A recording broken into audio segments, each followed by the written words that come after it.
My family stuck me and my sick kid in the worst room during a reuniting trip, not knowing the hotel was mine.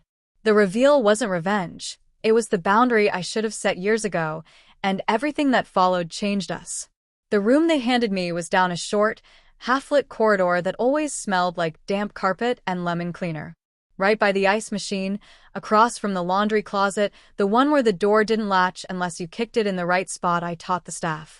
It had a window that opened to a view of dumpsters and the narrow alley where delivery trucks sighed and beeped in the early morning, and a bed that squeaked if you looked at it too hard. Brianna said we should take it because it was closest to the elevator. She said it like it was a favor. Easy in case Ethan needs anything.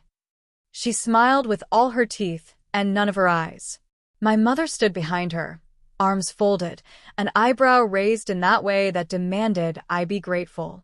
I had keys in my hand, actual brass keys, because I refused to use those flimsy cards that demagnetize if you breathe wrong, and the front desk clerk flicked her eyes to mine for half a second and backed down, a flash of panic she covered with trained calm. She knew who I was. The name on my reservation said Lauren Price, but the name on the deed upstairs said Lauren Caldwell. The little framed plaque by the lobby shelves said Proprietor L. Caldwell.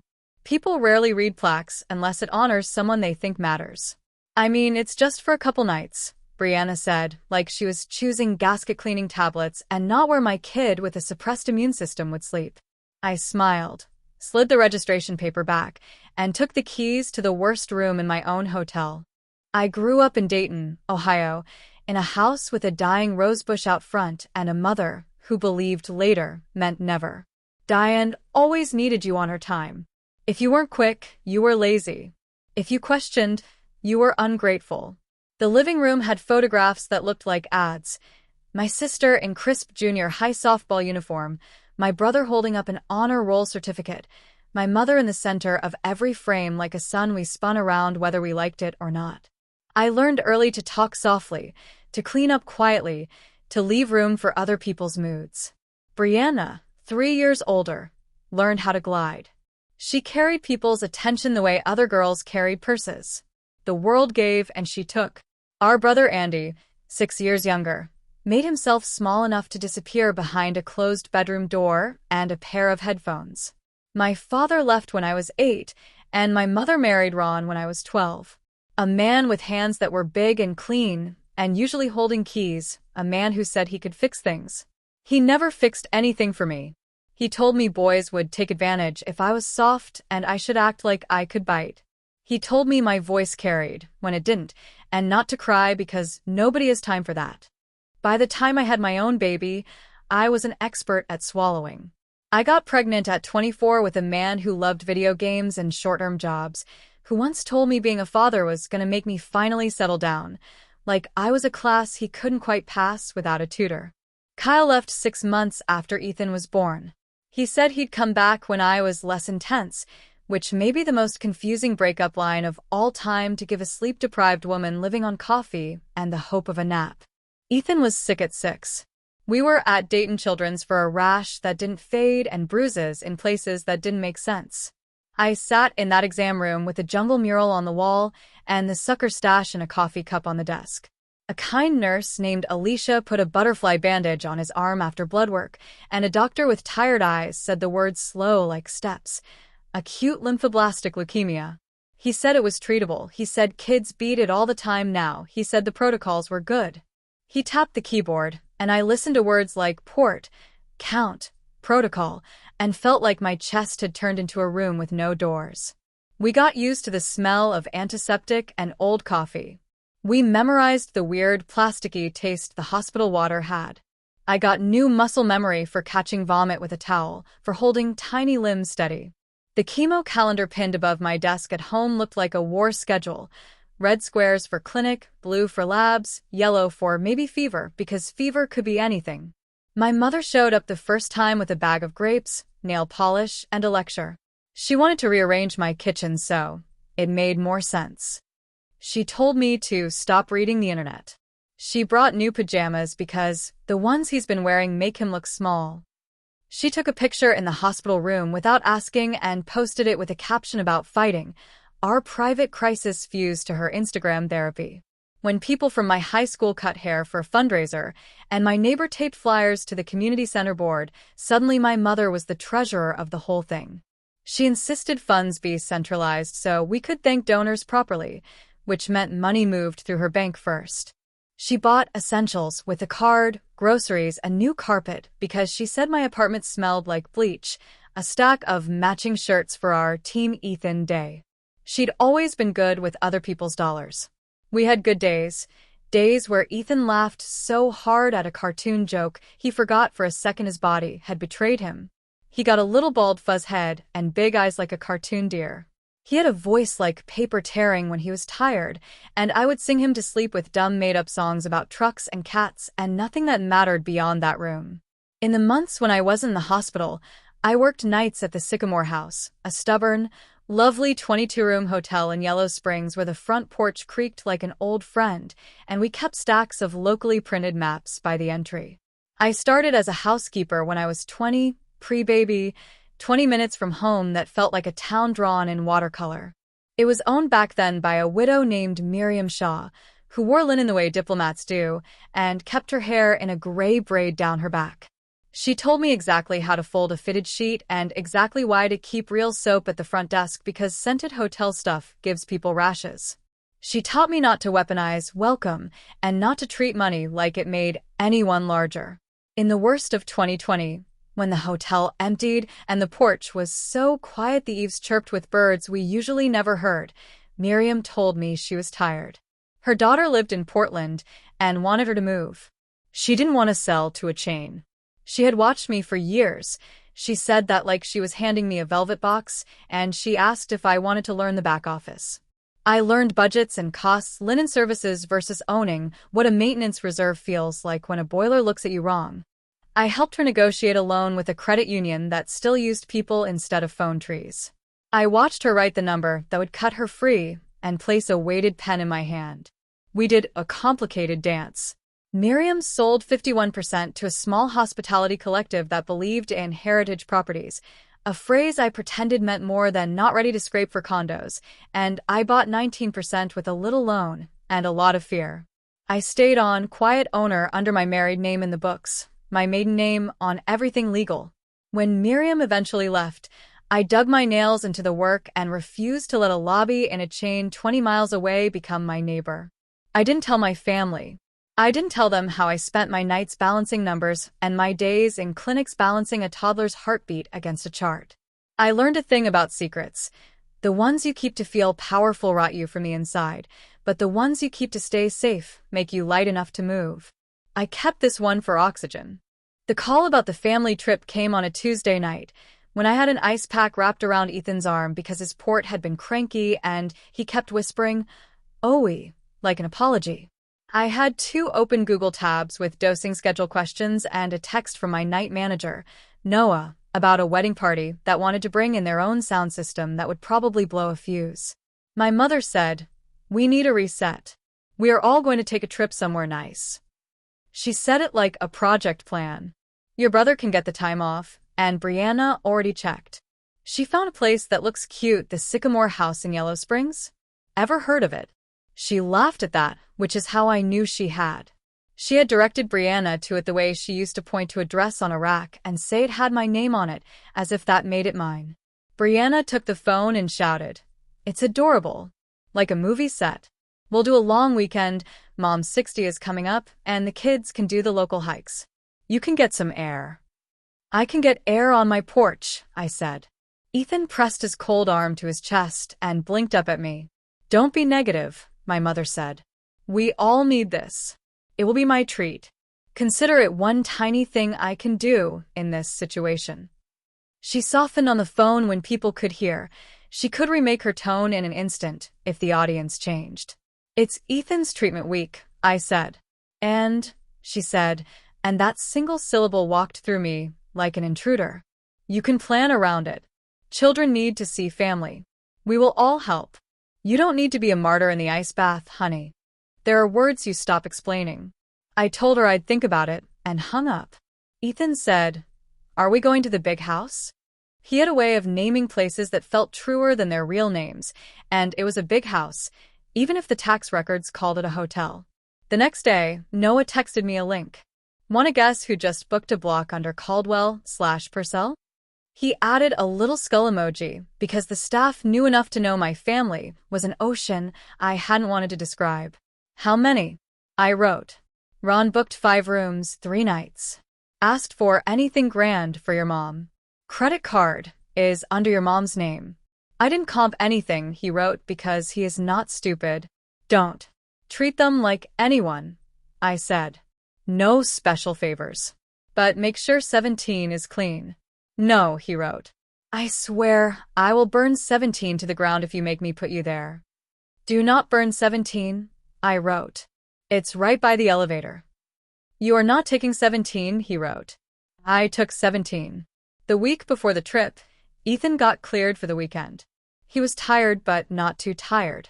His counts were okay. The house smelled like chicken noodle soup and disinfectant, and he had a new baseball cap with a little embroidered sycamore leaf I'd made up unserious merch for the hotel. He tried it on and looked so pleased with himself in the mirror that something in me broke and reformed slightly off-center.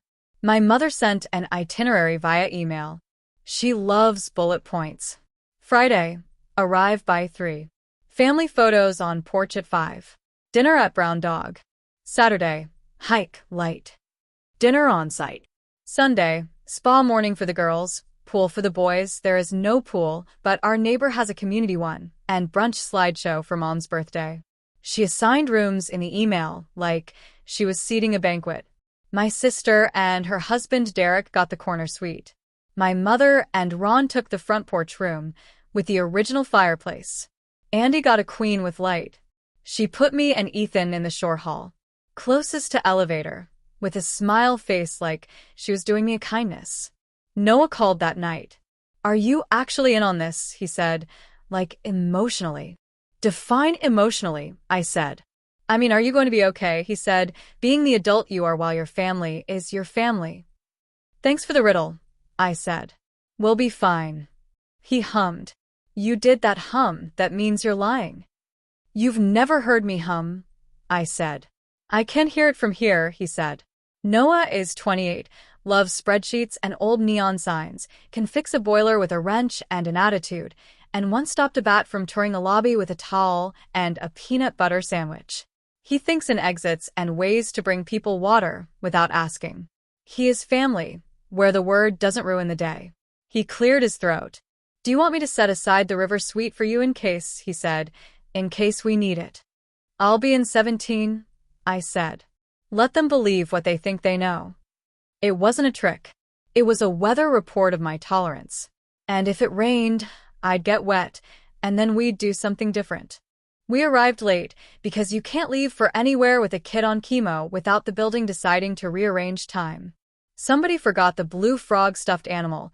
Ethan refused to put on pants without the frog watching, and I couldn't find the cooler for the meds that need to be cold. We drifted into the parking lot like a tired boat.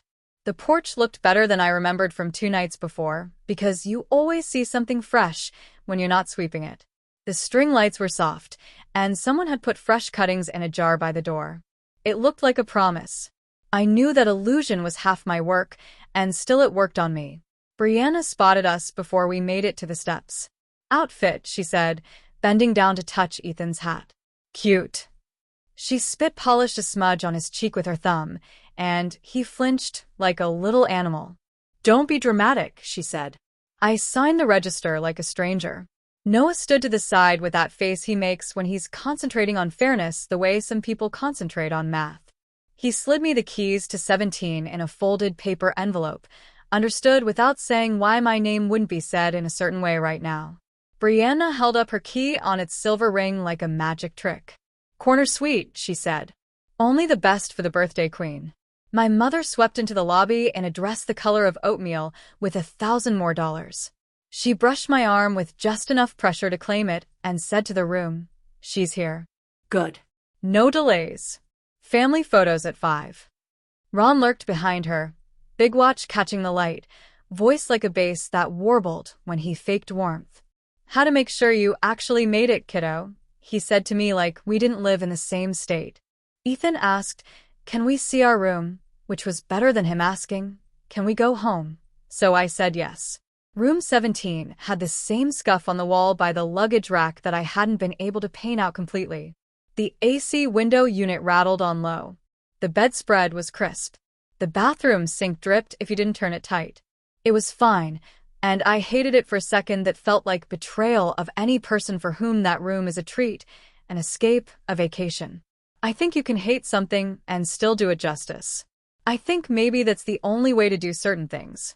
We made it through the photos, my mother complaining softly about angles, and Andy just off frame half the time. Ethan held onto my finger with two of his, like a kid walking across a creek on rocks. It was a good day. The air was almost cool, and he didn't wince when the camera flashed. Dinner was where the old script returned. My sister ordered wine and dessert before anyone else sat. Ron whispered something to my mother that made her smirk. I asked the server to bring a plain plate of rice for Ethan when he said his tummy was spinny, and Brianna put her hand over the top of the menu like she was saving it for secure persons and said, "He needs to try new things." My kids aren't picky. "They're not on chemo," I said, because sometimes you can't make the sentence gentle. She rolled her eyes like I had told the same joke twice. They went to the pool the next morning because my mother had a way of monetizing fun. She found a day pass at a community pool down the street with a slide and the kind of lifeguards that looked like candle flames. It was humid, the kind of day that sweat makes you itch. I said no. The sun and the crowd and the water were a bad idea for Ethan's immune system. "You're overreacting again," my mother said. "Give him something normal. He needs to learn." "He also needs neutrophils," I said. Ron sighed like I had said something vulgar. They took my niece and nephew, who have laughter that fills rooms, and I watched them bounce down the steps, and I wanted to let it be okay. I wanted to want to go. I took Ethan to the quiet room on the second floor where there's a shelf of kids' books and a window seat, and we read the page about a badger who puts a hat on a fox until he giggled. He leaned into my ribs and fell asleep with his mouth a little open, humming breath like a low refrigerator. It should have stayed that way. That night, I came back to 17 and found my backpack unzipped and open on the chair. Not a theft, but one of those acts that might as well be, because the invasion was the wrongness. My mother had a way of tidying that was just rearranging boundaries. The meds cooler had moved. A little bag with his prophylaxis pills was off by a tablet count I commit to memory, like a prayer I don't say out loud. I went from calm to cold so fast the room felt like an elevator dropping. I knocked on my mother's door. She opened it like she'd been expecting applause. "Did you go through my things?" I asked. "I straightened," she said. "Your room is a mess. It's not healthy." "Did you touch the medications?" I said. She blinked. "You and the pills." "It's all you do," she said. "You cannot touch his meds," I said, low enough to not wake someone in the room and sharp enough to slice air. "Don't take that tone," she said. "I took out the blue one because it's almost expired, and you have another bottle. I threw it away for you, you're welcome. I put the orange vitamins in a pill a day because it was all just chaos in there." "Do not look at me like that." "You're making a scene." Something small sizzled inside me like a fuse. "You threw away a specific dose," I said. "Not candy. Medicine. You are not a part of this. You don't get to be helpful because it makes you feel like a savior and then endanger my kid." She crossed her arms, eyebrows up, and said, "You should be grateful you're not doing this alone." I laughed. Not because it was funny. Because if I didn't, I would scream so hard the drywall would remember it. "I am doing this alone," I said. "You show up for the photos." Her lips thinned into a line that said enemy. Behind her shoulder, the TV flashed a cooking show, braised something on some channel. Ron walked in from the bathroom in a towel and said, "Hey, some of us are trying to relax." In 17, Ethan woke from the noise and called for me. The thinness in his voice cut through absolutely everything. I left my mother in that doorway and went to my child. I sat on the bed and pressed my fingers to his forehead. Warm.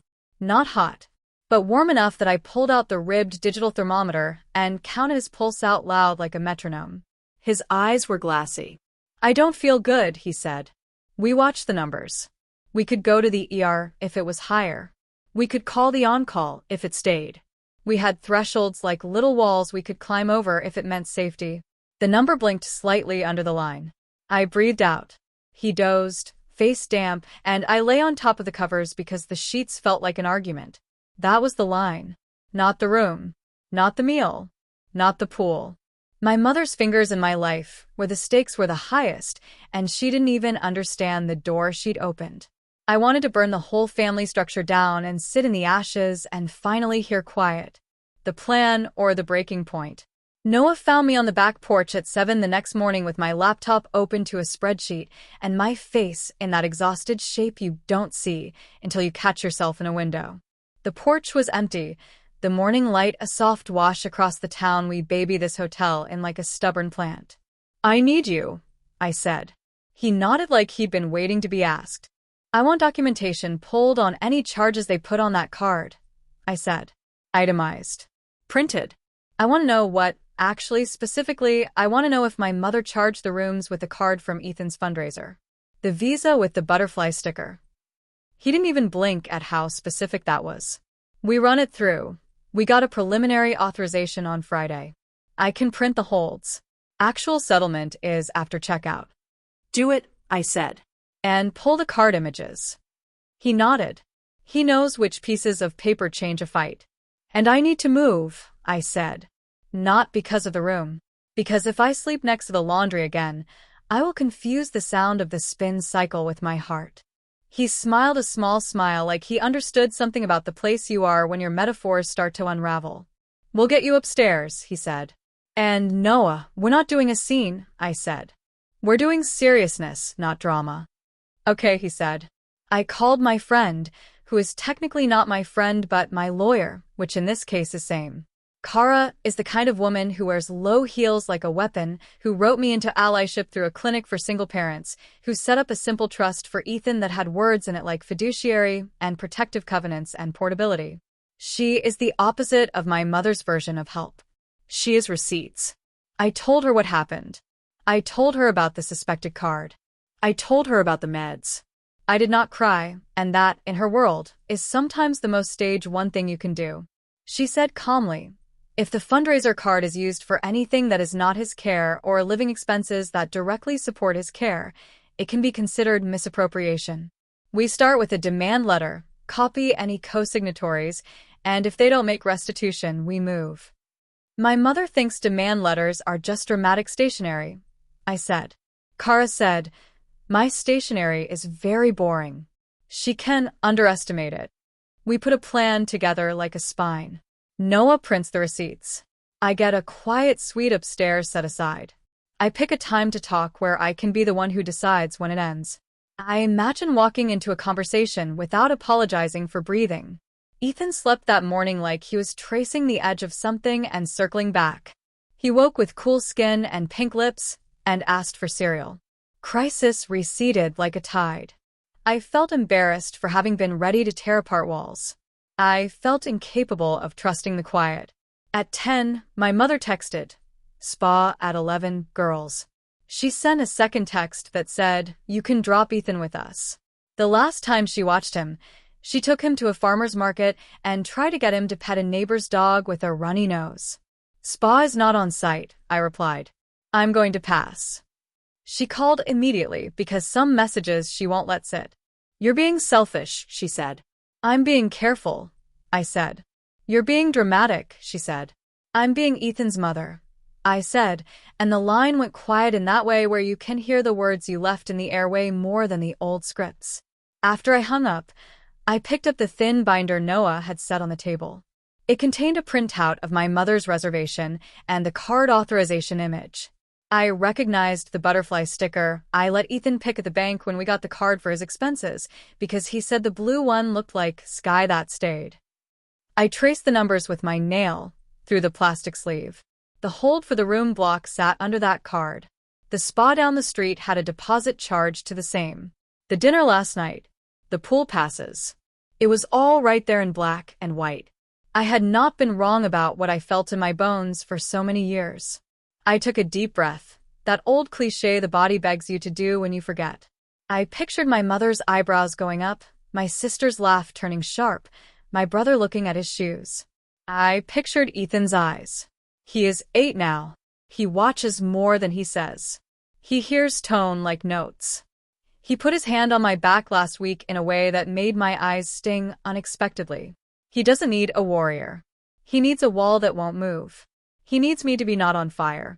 I walked up the front stairs with the binder and saw, reflected in the framed glass of a print of the Little Miami River, my face in daylight. The older woman who manages mornings, Dottie, looked at the binder and looked at me and nodded once, a small benediction that isn't that, and then went back to putting out lemon water like it was a ceremony we don't talk about. At 11:30, I texted the family group and said, I need everyone in the breakfast room at noon. 5 minutes. Andy sent a thumbs up. Brianna sent a gif of a woman with sunglasses. My mother wrote, we are at the spa. Later, I wrote, noon. Something incredible happened at exactly noon. They were all there. Maybe because bossiness recognizes itself.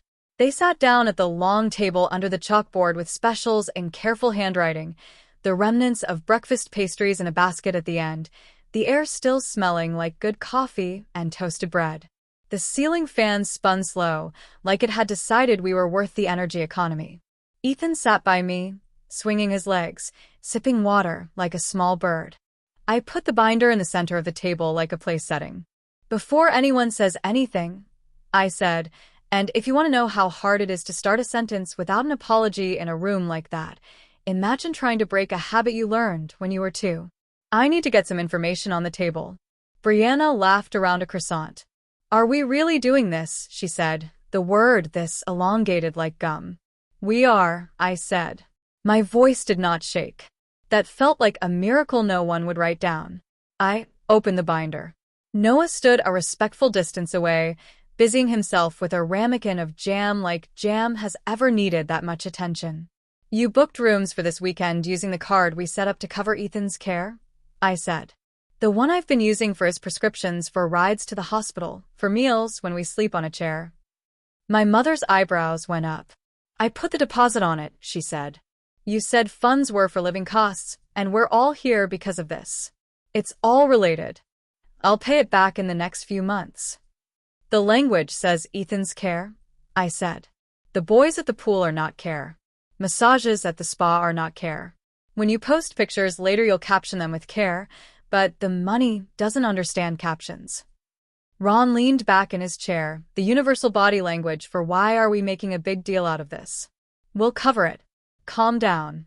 You'll cover it now, I said. Brianna made a noise like a scoff swallowed a cough.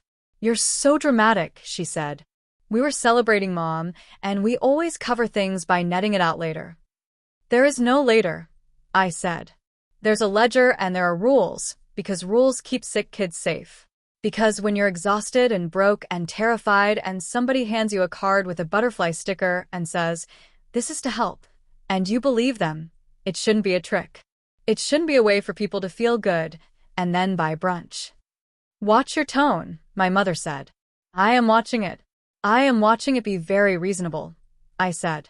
Andy shifted in his chair like he wanted to fall through it and escape the room.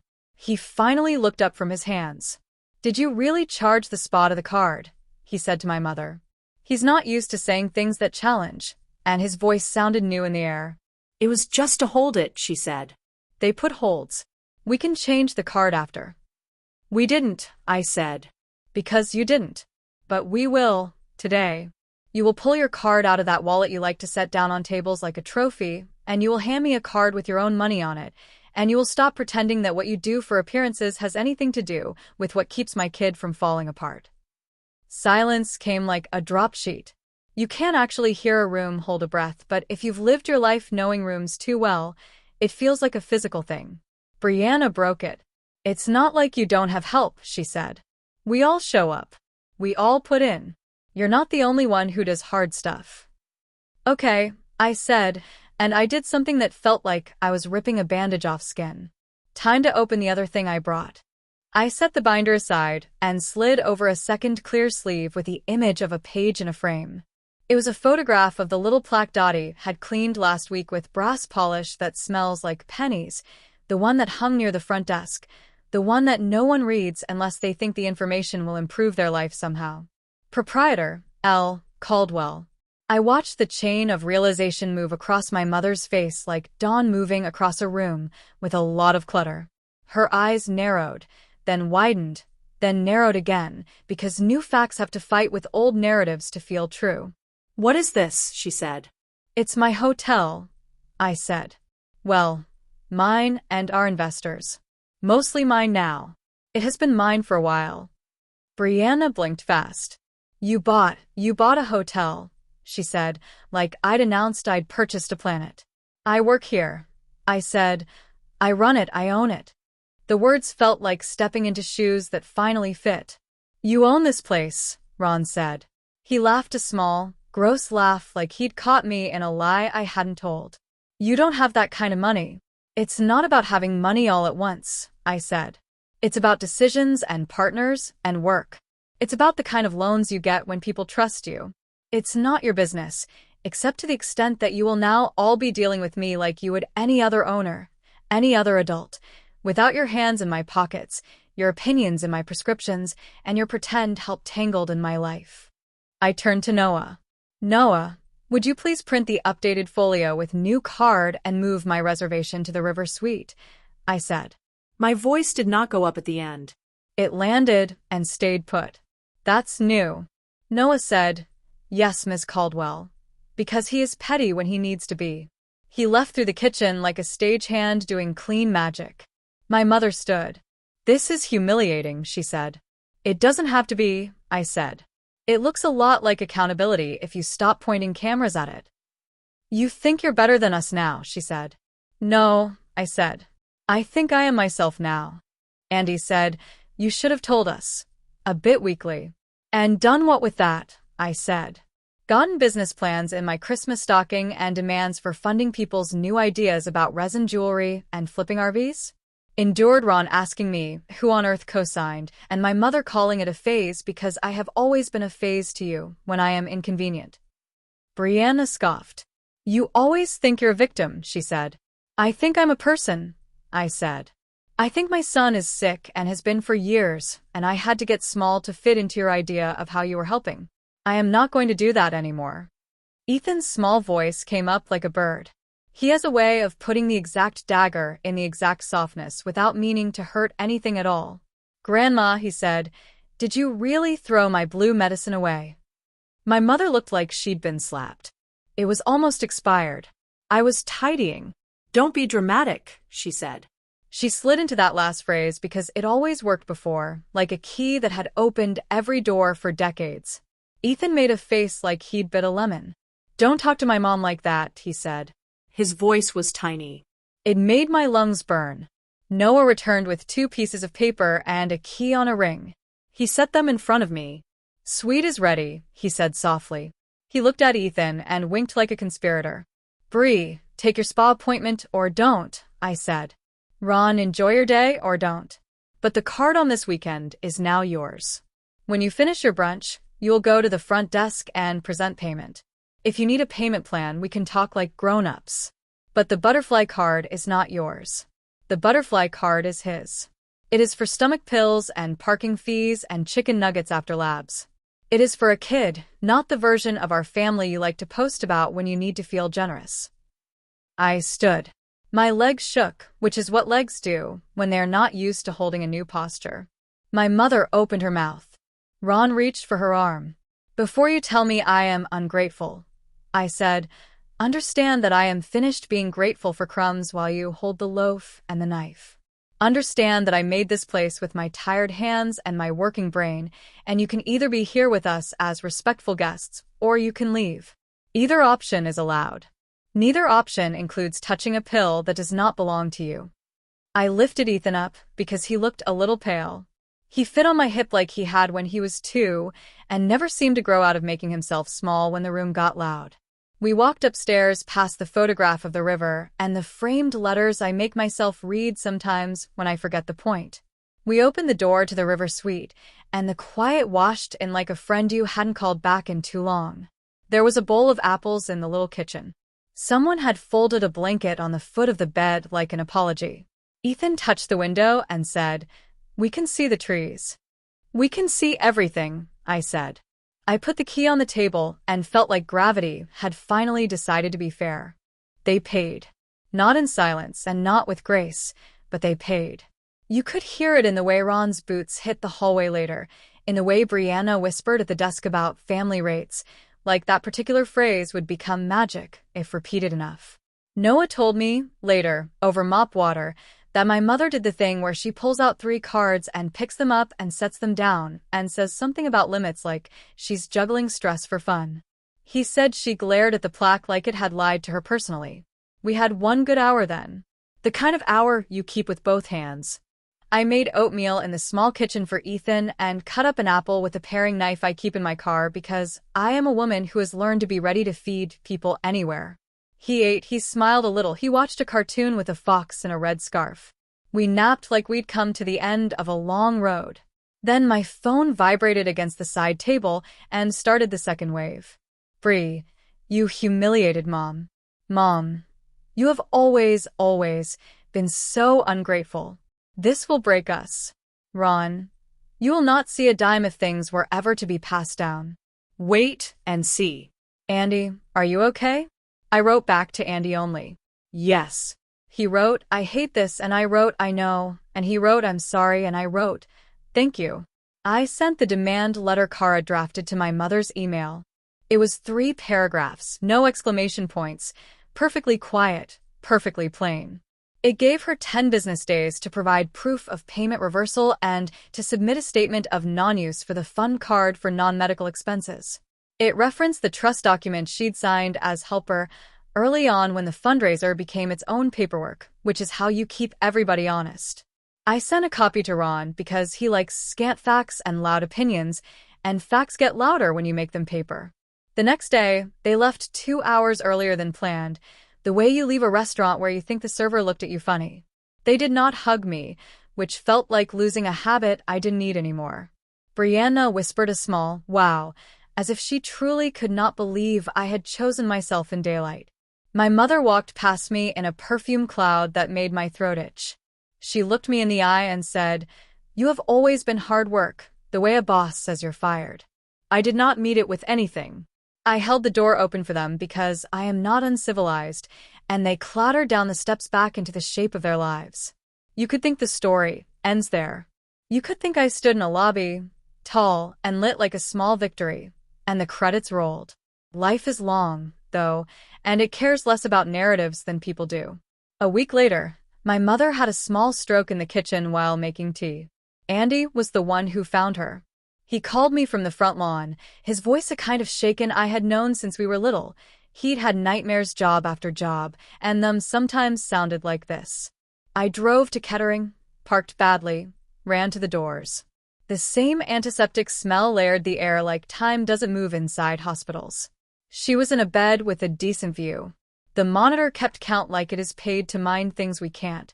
She looked like someone who'd been surprised and then angry at being surprised. Her speech was slanted but clear. She saw me and rolled her eyes, which I counted as motor skills. It is a strange thing to be relieved by an expression that has always hurt you. Hi, I said. My voice came out soft.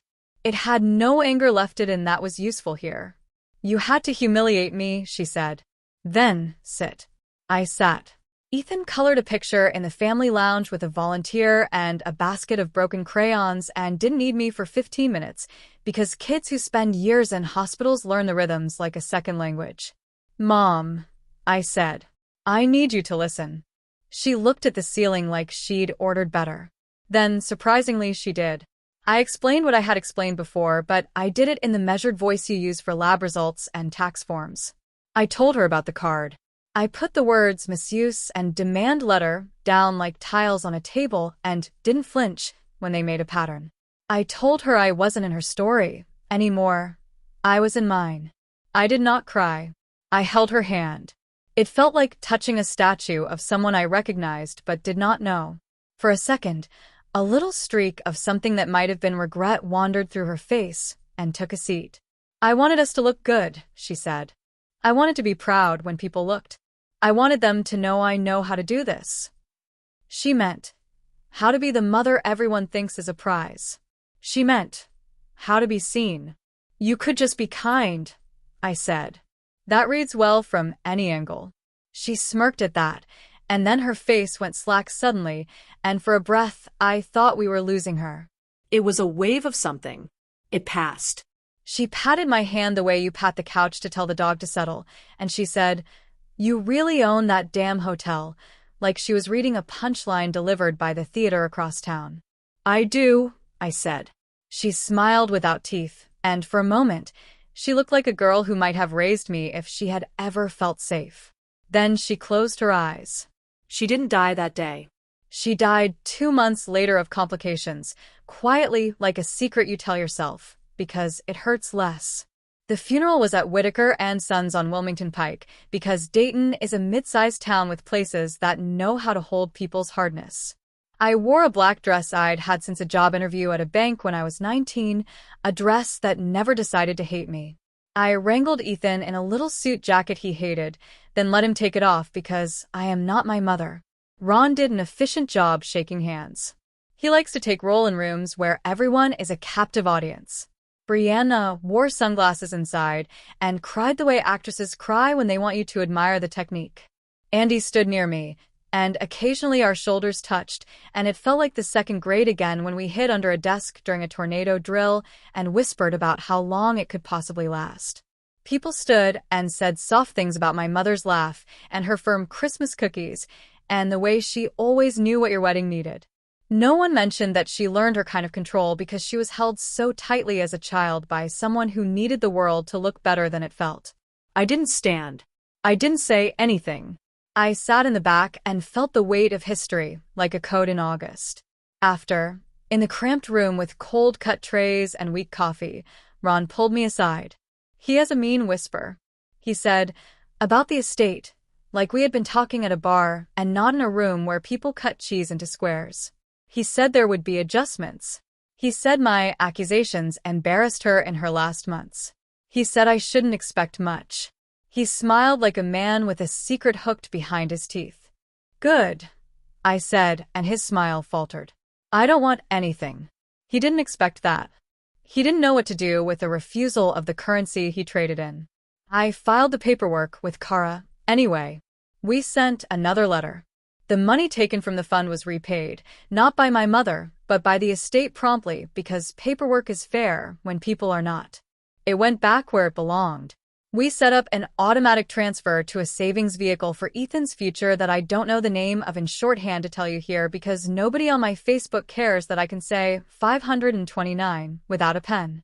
Cousins I hadn't seen in years sent me long messages about how strong I am, which felt like a polite way of saying, glad it's not me. People we knew from school whispered in stores for a month. I stopped walking through the grocery when I felt eyes on the side of my face and stood in the parking lot with my hands on the roof of my car until the skin on my palms warmed and I felt back in my body. You don't become a hero by telling the truth. You become a person who sleeps sometimes. Months passed. Ethan's hair grew back. He had a birthday with neon green sneakers and a cake that looked like a planet. He goes to 3rd grade now. His blood work looks good. He walks through the hotel with a clipboard because he thinks it's funny to copy Noah, and my staff gives him jobs like, tell me if you see a spider web that needs dusting, that make him feel like he owns something you can't buy. He finds tiny spiders like a detective and whispers, there, and Noah says, excellent eye. We started a thing at the hotel in the winter. We set out a box under the little shelf with maps. People can leave gas cards for families driving in for care. We replace anything that disappears because some things should always seem endless even when they aren't. We called it the lemon tray because of the smell of cleaner that got stuck in my head, and because we wanted to make something from the cleaning we had to do after people left us. It's not charity. It's not a photo. It's something like repair. Life is not a straight line after a reveal. You think the reveal is the climax, and it is in a structure. But life is 50 reveals, most of them small. It's in the way I no longer stop mid-sentence when my mother's voice tries to crawl into my throat. It's in the way I can say no and mean it without feeling my skin lift away from bone. It's in the way I call my sister and hang up when she tries to ask for money masked as opportunity without telling me I'm being dramatic. It's in the way Andy showed up at my house with donuts on a Sunday and sat on my stoop saying nothing for an hour while Ethan drew a rocket in chalk. Family still calls. People love old stories. They ask if I'm okay with everything, and I say, yes. The yes is simple, not because it is all easy now, but because the complicated thing is stable underneath it. Noah and I run the hotel like a ship made to hold people who show up with their own storms. We do the little things because the little things make a weekend sometimes. We replaced the window in 17, so it faces a patch of vines instead of the worst angle of the dumpsters. We bought a quieter ice machine. We put a softer blanket at the foot of the bed. We don't hand that room out like punishment, and when someone asks for extra pillows because they can't sleep without them, we don't roll our eyes and say dramatic. We put the pillows in the room like it matters because it does. I am not perfect. I still check the stove twice. I still count pills at night. I still wake up, sometimes, with the taste in my mouth of a word I couldn't say for 20 years. But I have built something that sits still when I push it. I have people who answer when I text in the night. I have a kid who runs like his legs don't know what a hospital is anymore. Brianna invited me to Thanksgiving with a text that said, "Family is family, always." I typed and erased 6 times. I wrote back, "Boundaries are love too." We stayed home, and I made chicken instead of turkey because Ethan prefers it, and we watched an old movie where nothing bad happens, and I fell asleep on the couch with my hand on his foot. The quiet didn't hurt me anymore. Ron sent me 2 emails about property for my mother's old house. He wanted to know if I wished to claim anything. I wrote back no, twice. He called me and started with, "You always were," and I hung up. Then I blocked his number. The next time Andy wanted to talk, he called from his own phone. He said, "I think about this every day," and I said, "Me too," and we both let the line be silent for a minute because sometimes silence is the first thing you can trust. On our 1-year anniversary of that trip, I took Ethan to the place in the lobby where the plaque hangs. It shines a little like it's showing off. He looked up at it and traced the engraved letter L with his finger like a person who reads maps forwards and back. He said, "That's us," like I had grown the whole thing from a seed in a cup. "Yeah," I said. "It is." He tugged my sleeve then. "I like the little room too," he said. "The one by the ice guy. It's loud, but it feels like being in a song." "It can be both," I said. "Loud and safe." He nodded and said, "We have more rooms now," and I understood what he meant better than he did. We have space inside us where the old voices used to echo. We have a suite where the light moves across the bed in the morning, and everything looks like it could be okay. We still have the little room down the short hall, and we know where the blankets are. That night, after we closed, I walked the 2nd floor with my hand on the railing like I do when it's quiet, like I can feel the building breathe. I stopped outside 17 just to listen. The ice machine hummed.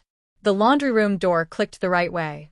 It smelled faintly of lemon and dust, the way it does when we've kept promises. Down the hallway, a light flickered, not a warning, but a reminder that bulbs are mortal and attention matters. I put my forehead against the cool of the wall for a second and let the day empty out. Through the upstairs window, I could see the black ribbon of the river. Somewhere, a bat fluttered and a truck sighed. A little voice said, "Mom," and I didn't have to map where it came from. I followed it like a line that led me safely home. When I turned away, the elevator dinged downstairs once, and the sound floated up, clean and complete, the most ordinary thing, the most perfect marker. A door opened. It closed. We keep moving. We arrive. We leave.